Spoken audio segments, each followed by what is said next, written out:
Hello everyone, it is the me, GamePenguin21, and today we're going to be reviewing, BattleBit Remastered. A pretty awesome and fun game that I think that there's a lot of stuff to talk about with this game.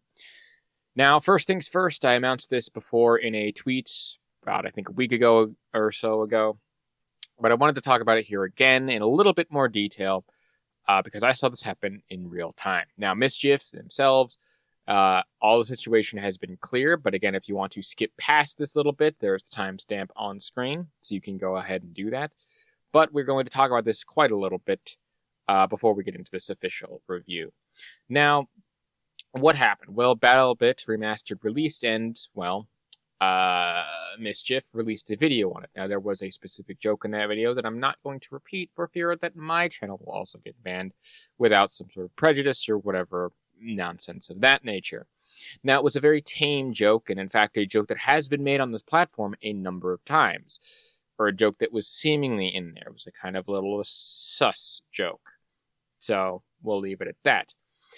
But as the thing went on, the video was up for a few hours. It got age restricted at first. It was doing numbers, but it got age restricted.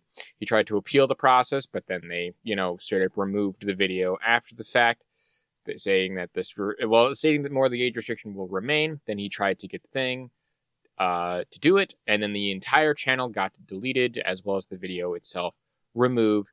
Unfortunate. So, for a few hours, Mischeif was basically kind of up creek without a paddle. So, again, he went through the official channels and did everything that the correct YouTuber says to do in that sort of context, but in the end of the day, it just kind of didn't work. So, what happens next? Well, he gets in contact. Well, not necessarily, but he gets talking.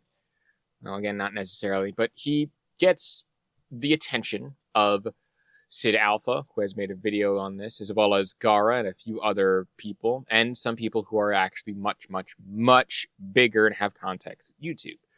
Angry Joe, as well as one or two other people that I can't think of off the top of my head. All of them decided to get in touch with them, but again, it took a few hours for people to finally realize, oh wait, maybe something about this is happening.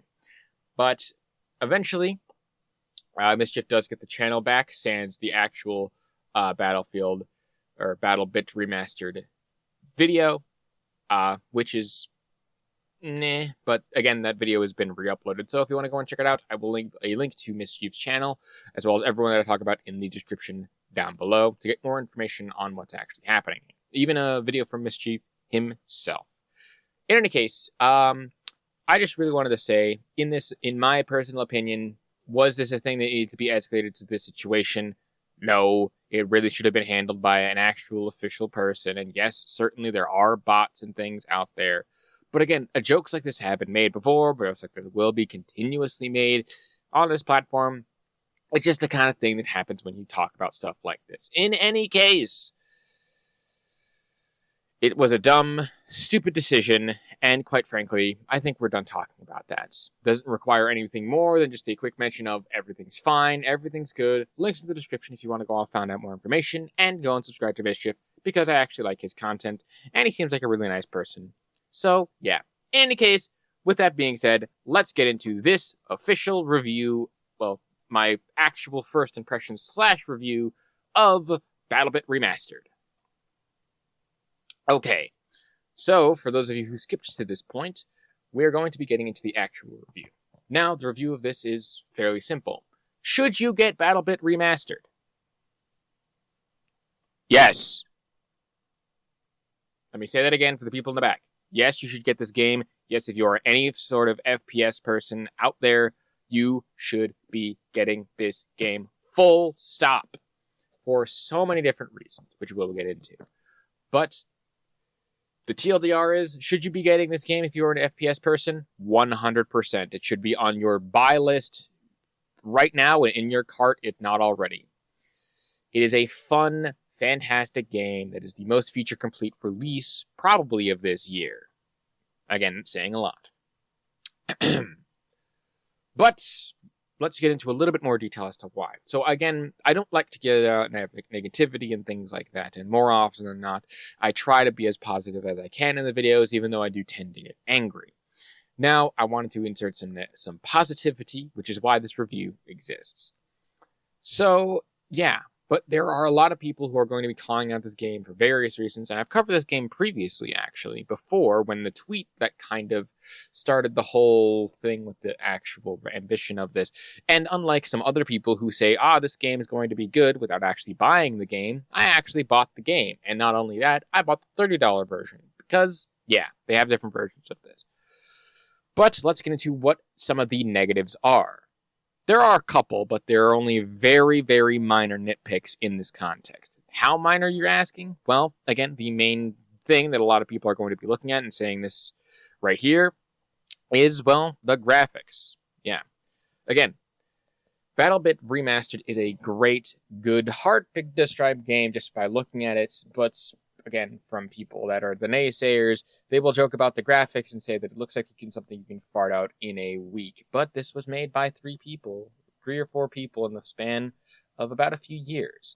But it has a huge player capacity of 254-ish. I don't know the specific numbers, but 4 type of several game modes, 200 leveling system with prestiges and customization, etc. And the game is this feature complete for only $15. That's right, $15 or $30 if you want to support them even more. $30, you only really get some stuff there. But what are some of the negativities? Well, again, like I mentioned before, this graphics does look like it's Roblox, but Roblox at home. But don't let that fool you. It's stylized, it's fun, it's helpful, and guess what? It can run on a potato. It's not as demanding as a lot of these other games, and it's not even as big as some of these other games. Big in terms of file size, I should say. A lot of those graphics do tend to balloon those files, very much so. Next up, what else is there in the negative pile here? Not much, actually. Some of the lighting could probably use some improvements. Again, it's not a deal breaker by any means, but in certain hallways and things like that, it can get a little dark even at night. So some lighting in specific areas could brighten it up and make it look nice. Next up is a weird glitch that I found, which is where your camera kind of clips through the geometry when you're dead only. It's only when you're dead, and I don't know why it happens. It just happens sometimes. Like, you get caught on some weird geometry, and your body just kind of flops over in a weird way. Again, it doesn't, in the end, cause anything bad to happen, and I've never seen my body personally fall under the map. I've seen that happen with Squad a couple of times, where my body will just fall completely under the map for no reason, or whatever. But at the end of the day, this is cool. Again, and it has a lot of really good, awesome, great features. No game-breaking bugs in the positive pile, where there's also just a ton of weapon variety with everything from SMGs, assault rifles, to full-on launchers, and even some variations in the grenade pile. And each class feels distinct and unique enough to the point of where it's putting a lot of Battlefield stuff to shame. Gee, I wonder why. The old Battlefields were really, really good. The weapons feel punchy with a TTK that actually feels fair. For the most part, they are still working on netcode issues. In fact, even as it took me this long to put out this review, they actually put out yet another map and some more bug fixes. The game has been out for only so long, so good on them. Vehicles are fun, but not overpowered.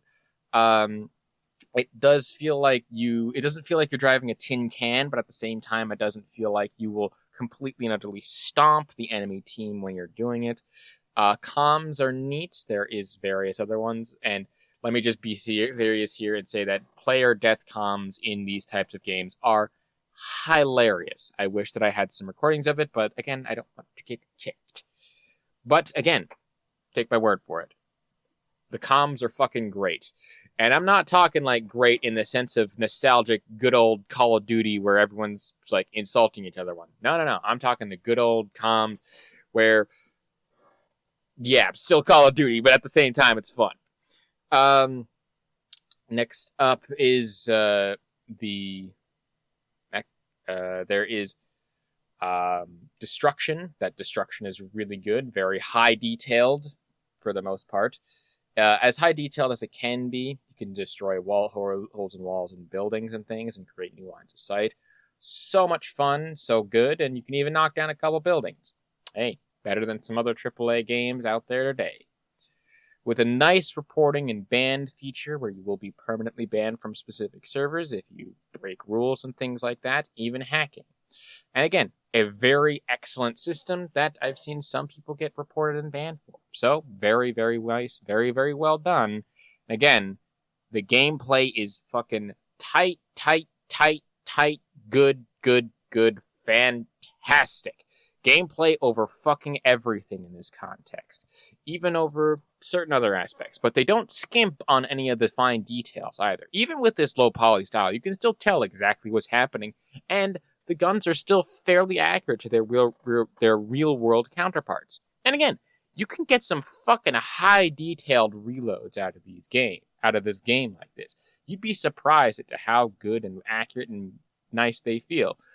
Do the guns sound as good? They could be a little bit better, and they do feel a little bit crunched, but again, small potatoes when you have gameplay so tight with over 200 players in one server facing off against each other. That's huge. Huge and massive and fun. It's one of those games that you think is so simple that you can pick up and play it, and it is, but at the same time, it's one of those games that might be turned into like a CSGO, where it's not all about the money, but they might create some skins and stuff in the meantime. It might even go free to play. Whatever the case may be, for $15, bro, I literally got like nearly 10 hours out of this game, and I want to go back for more. I just haven't because I've been doing other things, and I also feel very fucking tired this morning recording this because I've been doing things. But at the same time, it just feels really good. And this is where you get game feel over fucking everything in this sort of game. It's amazing. It's fantastic. You should be buying and playing and supporting devs this way. It's fantastic. And the devs have managed to keep up with all of the things that the community is talking about. They have had a great success, and they deserve it. Every single aspect of this game has been handcrafted in such a way that it just feels fun to play, and I want to play more of it. In the same vein that I want to play more Squad and stuff like that. But with Squad, I have to kind of find the group, and I have to go through searching through servers and stuff like that. With this one, I just go in, go right into a game, and start frickin' going for it. But it honestly feels like these devs have managed to keep it grounded but still fun shooter, and it's great. Again, this is my personal opinion, but if everyone's saying it, it might be fact. But yeah, overall, I would give this, if I were to give it a numerical review, like a near perfect 9 out of 10. It's not exactly perfect. There are definitely things that can be improved, the lighting, again, being one of them. Maybe making a little bit better graphics, just a hair, but keep that stylized fashion. But overall, those are just so small potatoes in comparison to everything else this game does fucking right. And now we come to the part of the video where it's going to be basically my wish list of things that I hope that the devs are at least in thinking of talking about. Now, of course, they're going to be adding new weapons, new maps and stuff, so we can get all of that out of the way instantaneously. That's going to come to the game. More content definitely seems to be in the pipeline for them. Number one would probably be some sort of new game mode. Now, this might be hard to balance, but I would personally like to see a 1v1 or a small team versus small team instance, kind of like Call of Duty 1v1 stuff, but at the same time, 100% not necessary, and probably the least likely to happen in this sort of thing. This seems like to be a very massive scale game, and again, stuff like that, small potatoes. But a new game mode would be nice, maybe a more team deathmatch oriented one, or something like that. Again, a new game mode in general would be just a nice addition. There's already 7, why not add a few more? Next up is a small and optional tutorial just to get people's feet wet, just in case they don't know about it. Some people are new to video games and they don't really want that. But again, if Squad can pull it off in that sort of context, I think that they can pull it off too. I think that they're competent enough.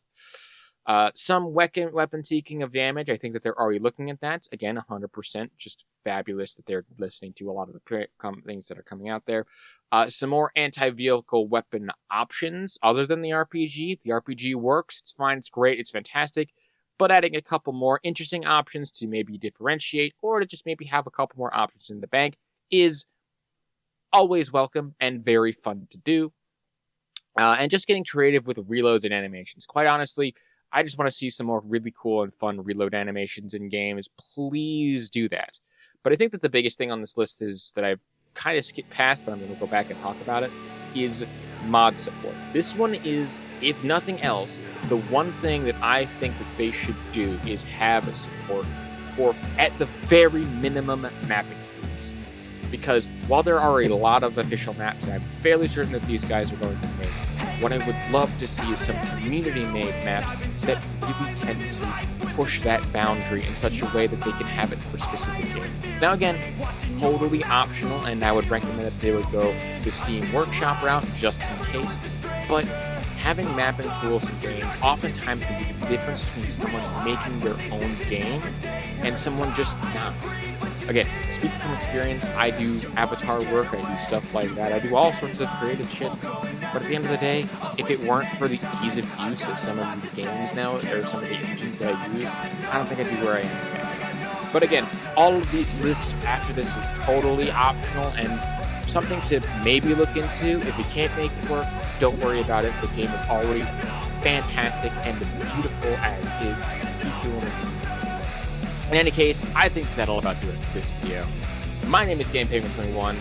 Go buy BattleBit Remastered right fucking now. And peace.